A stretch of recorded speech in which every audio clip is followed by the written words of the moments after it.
And just so you know, I don't think I'm funny at all.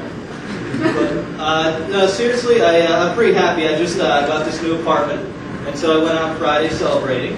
Went to the club, and it's the weirdest thing, because my friends, they go to the club, and then they talk to me, and they're like, oh, I met this great girl, she's awesome, she's cute, and she smells really good. And I'm like, she smells good?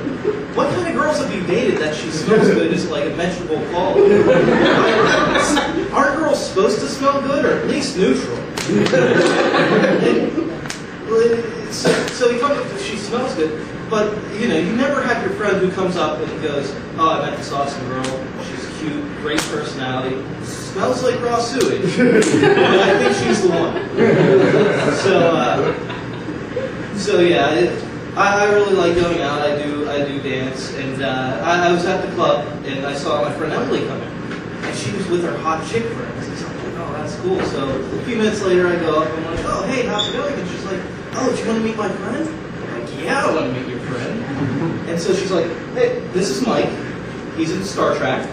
And so I was like, what? Where'd your hot chick friends go? And the other thing is, who introduces their friends by their favorite TV show? I mean, you never bring a friend to a party and go, everyone, this is Melissa, she's in House. And it's one of those things, so, you know, I had to talk to him about Star Trek, which I know nothing about. I'm like, so, do you like the old Star Trek or the new Star Trek? And there's apparently 8 or 9 Star Trek series out there that I didn't know about. And he has them all on DVD. He's watched all the commentary. And so I get out of that conversation. I go get a drink. I look over.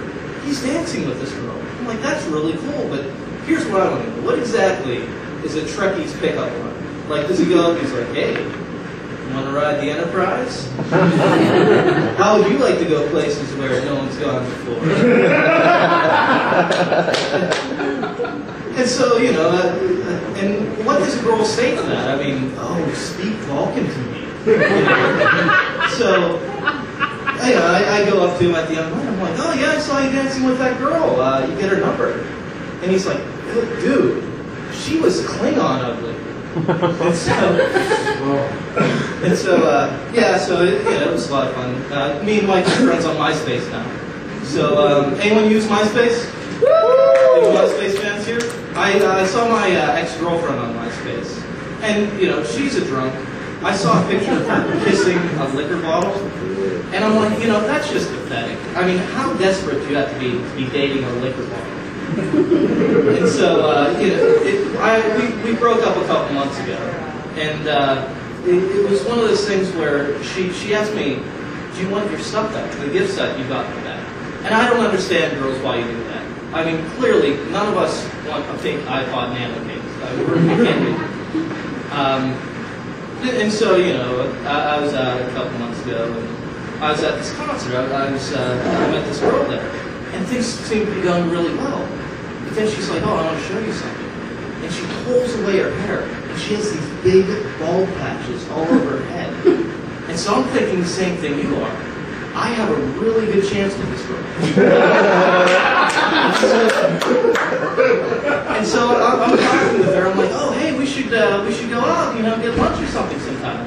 And she's like, oh, no, you know, I'd never date someone who looks like a mistreated leukemia patient. You know life's not going good for you whenever you get dissed by the patchy bald head. So I am going bald. You know, I see a few of you guys. This is the future. And it really sucks because whenever you start going bald, you're in denial for about a year, and then you just get a hat. And so, you know, I am going bald, and I've been thinking of ways to fix it. You know, I can't really afford the implants. The Rogaine doesn't work, and I don't even want to tell you what Viagra does too. So what I decided to do is I'm going to grow my hair really long on the sides, and I'm going to twist it up like an ice cream.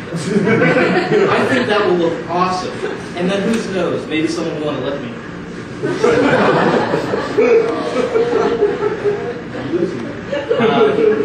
Yeah, so I mean, you know, going bald, it's genetic. But you know what I hope is not genetic? Craziness. Because my family's crazy. My mom's not too bad, but she gets really bored easily. She was at my uncle's funeral, and she got bored, so she went outside to have a cigarette. I had to go explain to her that funerals aren't supposed to be fun. I mean, you never go to a funeral and you see the priest up there, he's like, we'd like to honor the life of a great man, a loving husband, a wonderful father, and the first 4 pews will get wet. So, my aunt's crazy in a completely different way. My aunt is one of those pet lovers. Does anyone have dogs? One person, great. But people love their pets, and my aunt's no different. But she goes a little bit overboard. Like, she thought her dog was depressed, so she took it to dog therapy. And first of all, I want to know how she found out the dog was depressed. Like, did she walk in and see the dog holding a gun to its head? Did she go to the bathroom and see the dog laying there with an empty bottle of pills next to him? Like, and what does a dog therapist do? So, you're a dog. How long do you realize that? And so, yeah, it's just one of those weird things. She actually, her and my uncle went to go and see a movie. And so they sat the dog down and said, we'd like to go see a movie. And they asked the dog if they could go out. And the dog said no. Here's all I'm saying. Let's just hope the dog doesn't ask him to kill anyone. So, my family was crazy, but I did have a good childhood. I did. I knew a girl who found out Santa Claus was a girl whenever she was 4 years old. 4 years old, found out Santa Claus wasn't real. You know how I found out Santa Claus wasn't real? My parents sat me down. They were like, James, you're getting older. You're growing up. You're getting hair where you didn't have hair before. You're going to find interest in women. Oh, and by the way, there's no such thing as Santa Claus. So, all right, thank you very much. That's my time.